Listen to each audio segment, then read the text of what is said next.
Hello, good morning. It's Monica from Life is Art, and this is our Thursday 10 a.m. technique at the Caribbean Cruise online crop. We are starting off our cruise, welcoming everyone aboard, hoping you have packed your camera and your sunscreen, because if you're spending any time on deck, you're going to need that. And yes, welcome. So we are going to start out this morning doing a beachy inspired technique. It's a stamping technique and a ruler technique and a sanding technique. And we are excited this month at Close to My Heart because our featured collection is Cape Cod, and you can see it here on the cover of the catalog. And it really goes well with our theme of cruising the Caribbean. And so if you haven't had a chance to look at it, you're going to want to look at that. But we're going to be crafting with it all weekend, so you're going to see lots of it. And today we're going to be using a stamp set that's featured in this catalog. It's called the Cape Cod Cardmaking stamp set. And so we're going to be using that. We're going to be using some of the Cape Cod papers and some inks and a few other things. And so let's get started.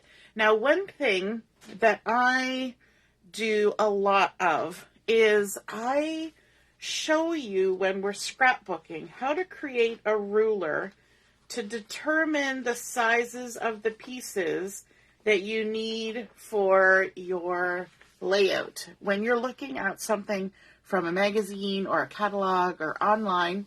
And so I thought today I would show you that the same technique with a little bit of a twist works on cards. And I mentioned that the other night, I think, that I would show this. So good morning, Heather, and Pamela's here too. Hello, Laura, welcome aboard. Who else is here? I see all sorts of names popping up. Ina's here. Good morning, Ina. And Deborah, Shannon, Jennifer, woohoo! Oh, Laura's coming back. Work gets in the way of crafting, I tell you what. Okay, so we are going to be working on this ruler. And what I do for making a ruler, scrap piece of paper, handiest thing in the craft room. We're going to take our scrap piece of paper and we're going to work on this card here. We're going to take our scrap and we're going to line it up with the left edge of our card. And for cards that are standard size, I like to use the 4 1/4 inch side because I know it's a 4 1/4 by the 5 1/2. Okay, and I like to use the 4 1/4 inch side. And all I do is I take my piece of paper, I line it up with the left side, and then I use my pen to mark where the right side is. Then I'm going to bring in my handy scissors that are always nearby because can't live without them. And we're going to snip our paper like that. And then go along here like this. Now, I have grid paper, but that's just because I have a notebook sitting here that has grid paper in it. It doesn't have to be grid paper. You can use any old scrap of anything that's laying around. It could be something you've already inked on. Okay, and then what we're going to do is we're going to do the little bit of a twist. When we do a 12 by 12 layout, we just take our strip, we fold it in half, and then we fold it in half again, and that gives us our 3-inch increments. However, this is 4 1/4. So for this one, what I like to do is I like to take the one side and fold it over, and then kind of leave a little bit of a tail over here, because I know that I need to leave a 1/4 inch. So when I look at this now, I folded this part over. I know that I've got about 2 inches roughly here.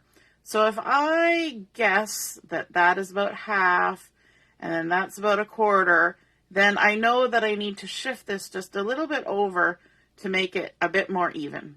Okay?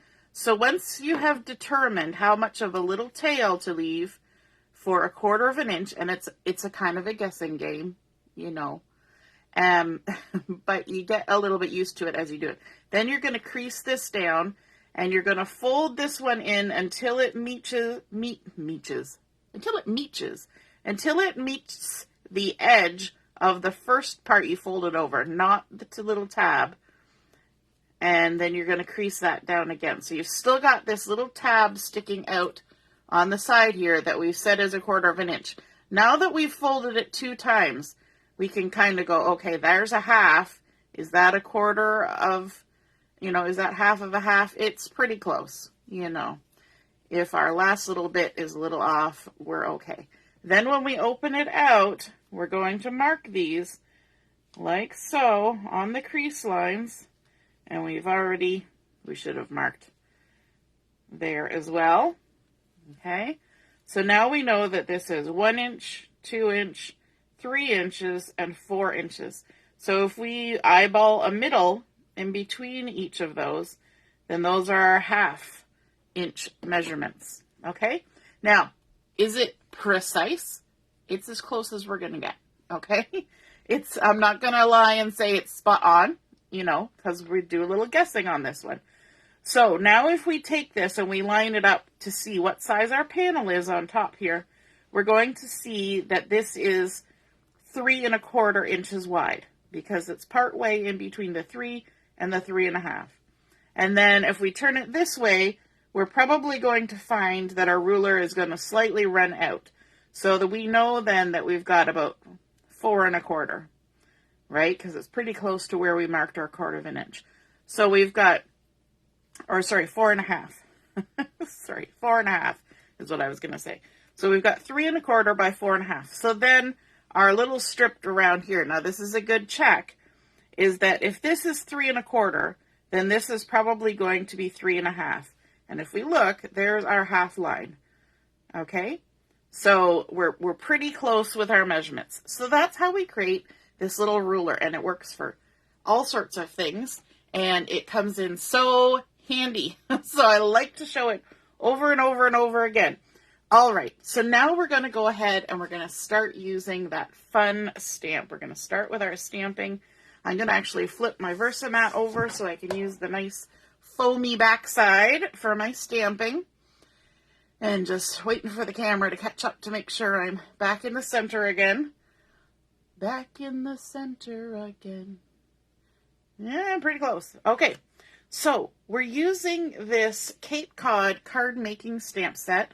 It comes with these 3 fun segments to create your sky, your water, your land. It's got a fence, it's got some seagulls, it has a few sentiments, and it has some grasses. This one's upside down, if it looks weird. And so we can go ahead and use those. The other thing that's nice to know from the catalog, because this is the card we're creating, is that the colors are down here at the bottom. Most of the colors. Not all the colors, because this fence color is not included and the grass color is not included. But it gives you a good idea of where to start with your crafting. Okay? Now, having played with this stamp set a little bit, my best advice is to start with your watercolor first. So that's where we're going to go first. It's good to know the little tips when we're creating.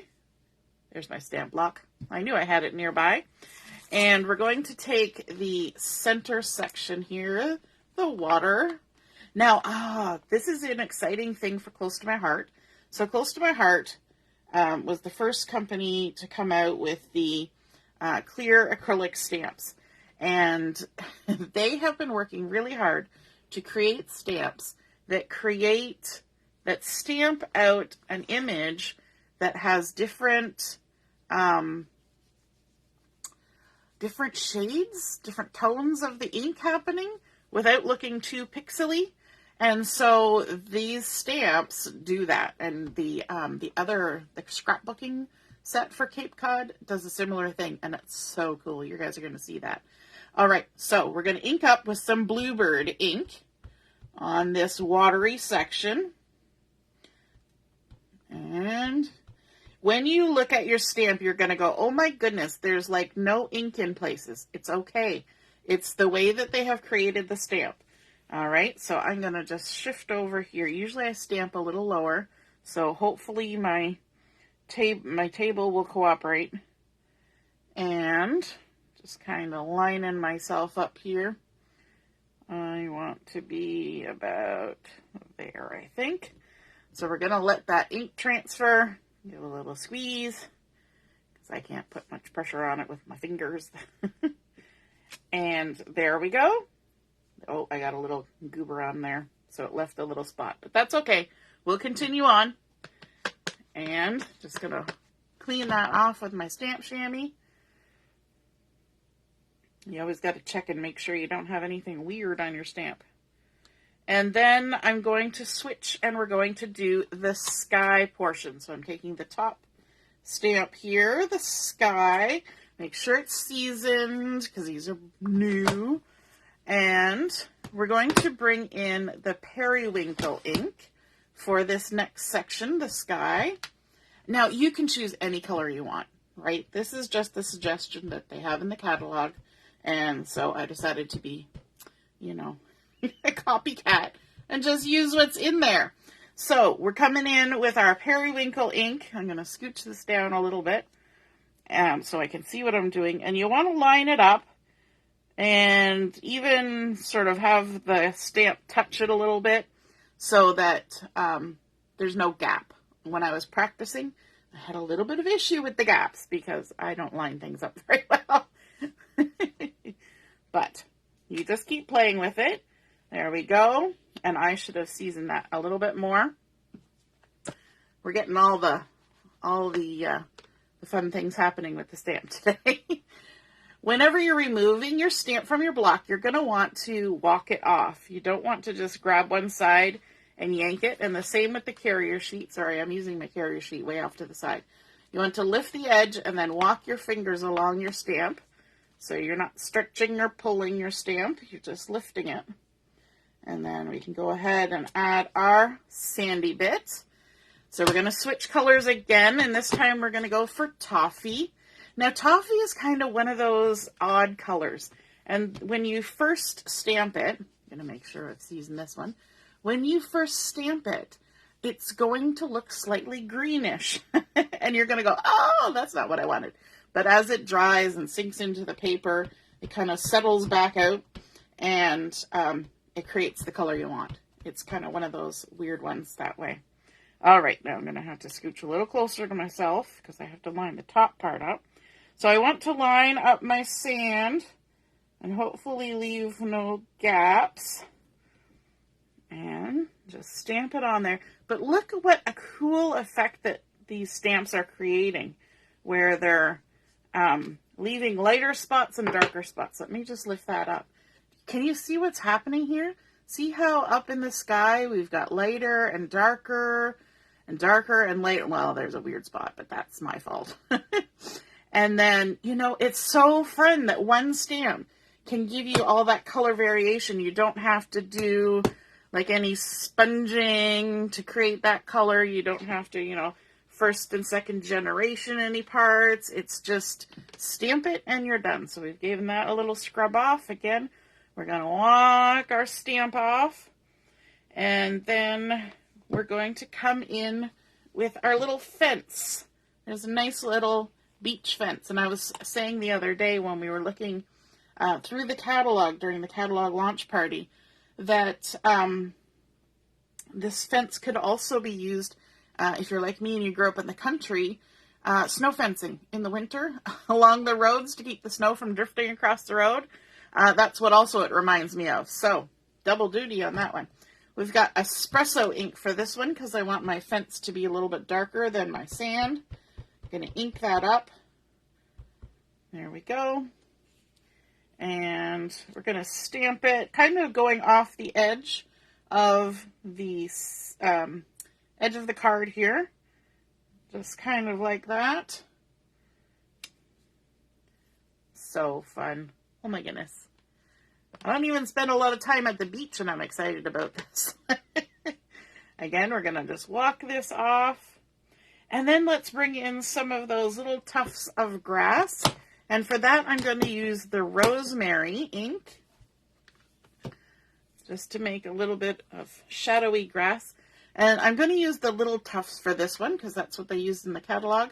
But there is this larger one here as well that creates a nice little tuft of grass.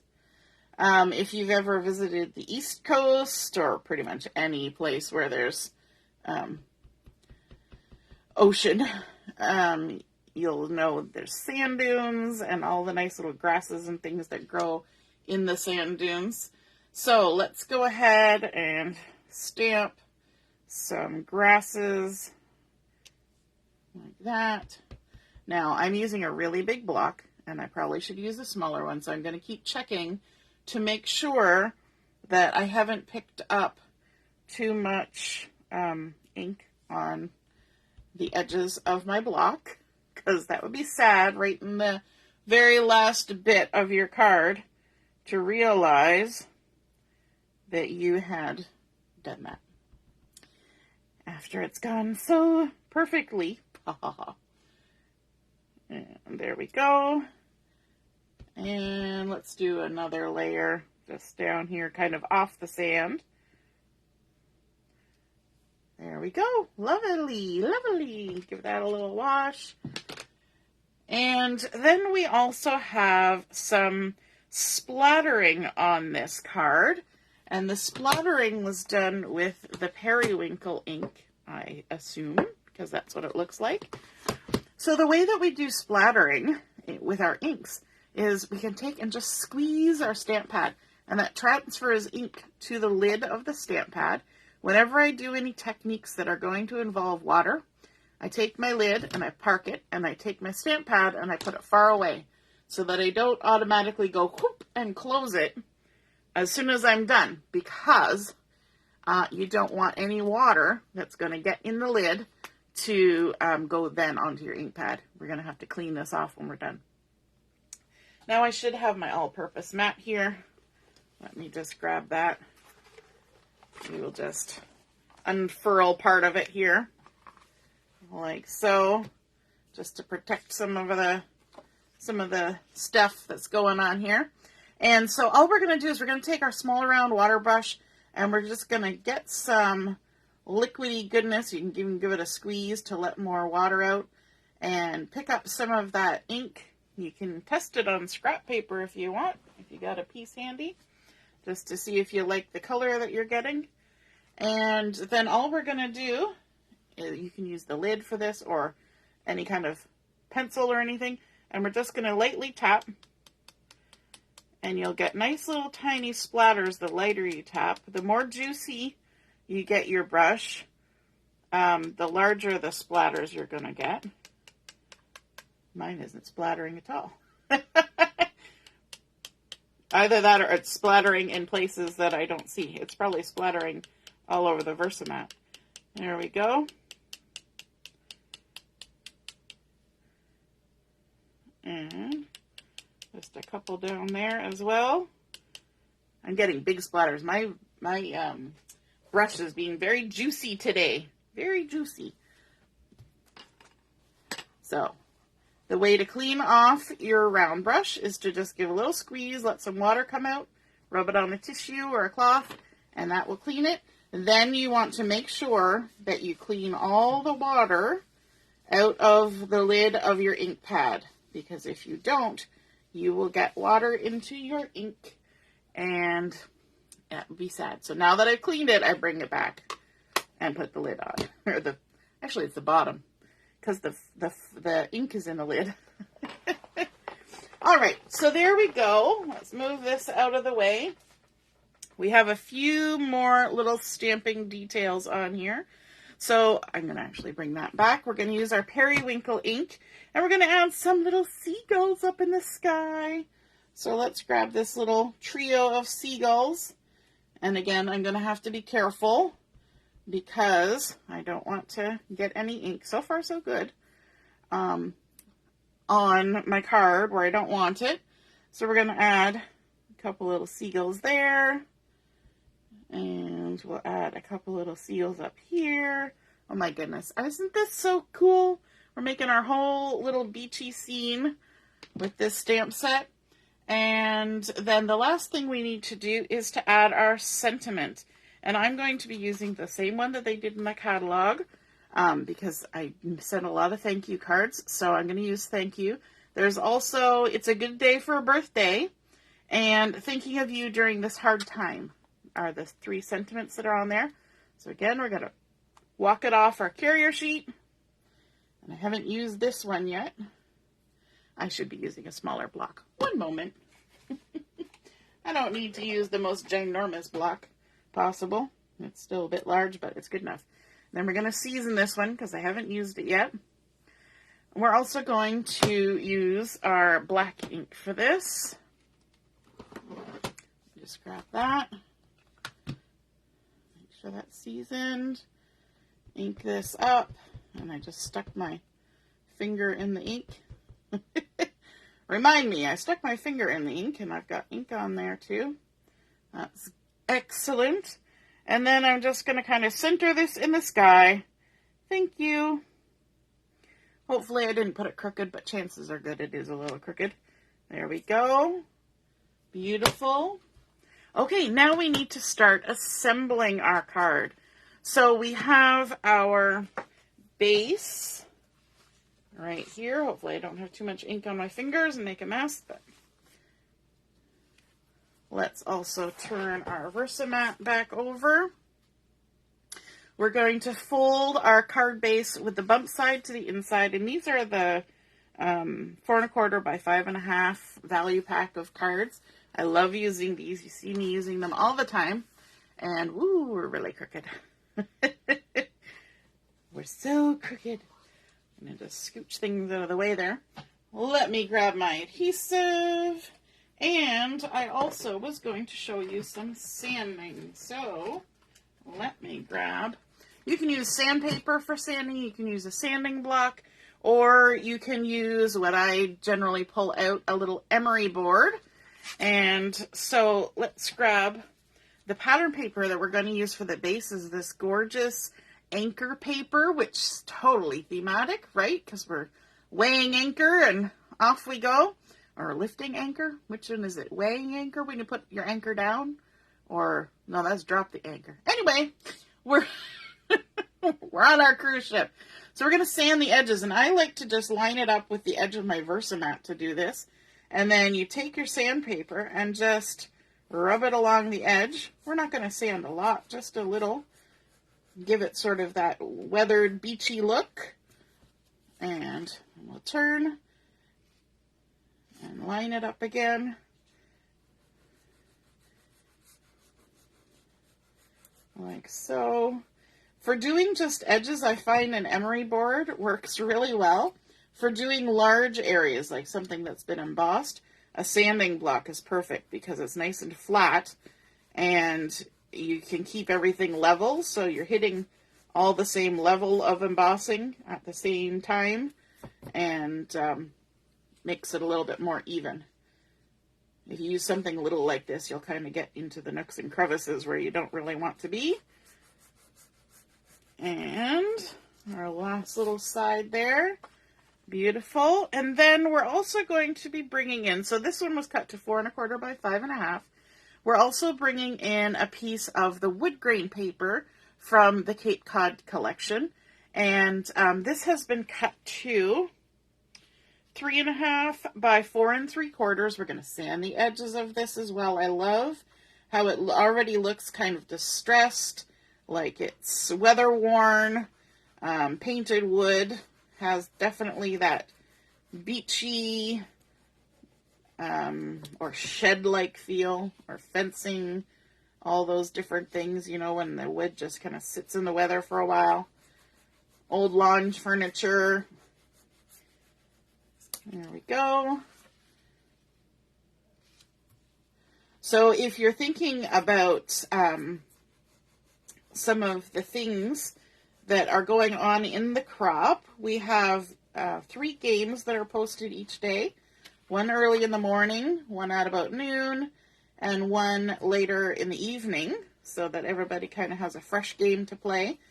Be sure to follow the instructions. Sometimes I tell you to message me so that everybody can play if it's a game that, you know, we don't want to cheat off of each other or give away all the fun. So just pay attention to that. And we also do 3 challenges. And the 3 challenges for today are already posted. There will be a new 3 each morning. So that's fun, and you can work away at those and post your things. And one of the games that will be posted very shortly is a tic-tac-toe. And I often don't explain the tic-tac-toe, but if you play the tic-tac-toe and get all three things in a row, column, or diagonal, take a picture of it if they're all on your project, and then tell me which things are on there. But if you fill the entire board in one project, like you use every single item, all 9, then when you post your picture, label it a perfect 10. That's the amount of entries in the prize draw that you get for that.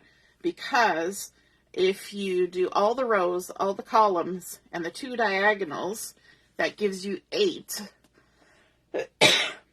entries. And then we give you an extra 2 just because you were super special and got it all on one project. You get a little bonus. So then let's go ahead and we'll add our beachy board paper on top. I love how those sanded edges look together. Aren't they really cool? I mean, the paper is cool itself, but those sanded edges are really nice. And then last, we have our paper that we've stamped up. Did I even tell you the size of this paper? I guess I did when we were measuring, but I'll refer to it again here.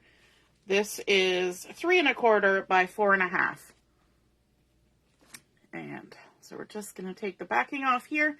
And then we have one more little technique that I want to show you that's featured on this card. We're just going to center that there. And then the last thing is we're going to add some bling, but we're not going to add bling just the way it is. We're going to bring in our sparkles. I've got bitty sparkles and clear sparkles, and yay, they're back in stock. And then I'm going to bring in an alcohol marker, and I'm using the True Blue for this.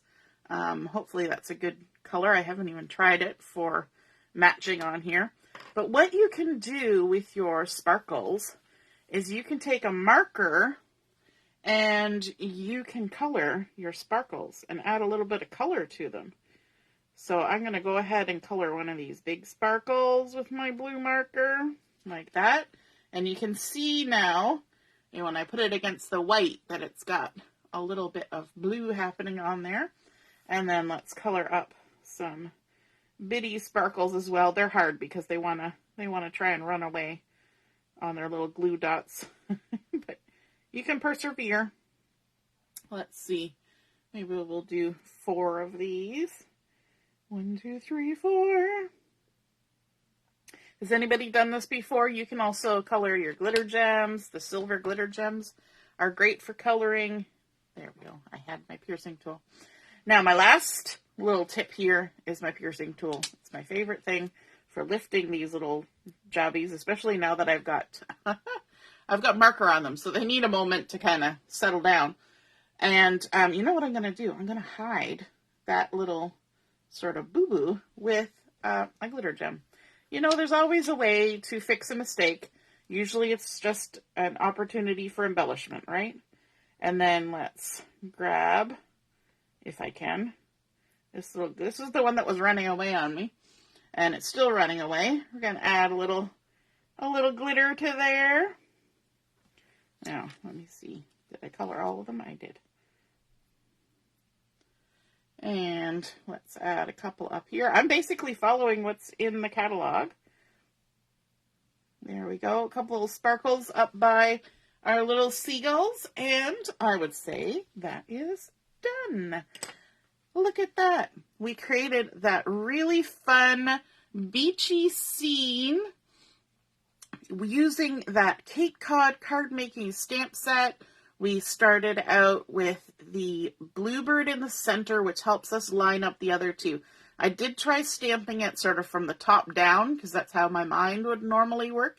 But I found, because the blue is so dark on the stamp, it's a little bit hard to line up the line between the Periwinkle and the blue. And then when I stamped the Toffee, I was like, oh, it's so much easier to line it up, because I'm lining up a lighter color against the darker blue. So then I said, okay, that makes sense now. I'm going to stamp the Bluebird first and then the other two. And then I have something to line everything up by. And that seemed to work a lot better. I love how they've created these stamps with the shading. So we started out by stamping with the Periwinkle and then the Bluebird and then the Toffee. And we did some splattering with the Periwinkle and our waterbrush. Then we added in our Espresso little fence here, our Rosemary grasses.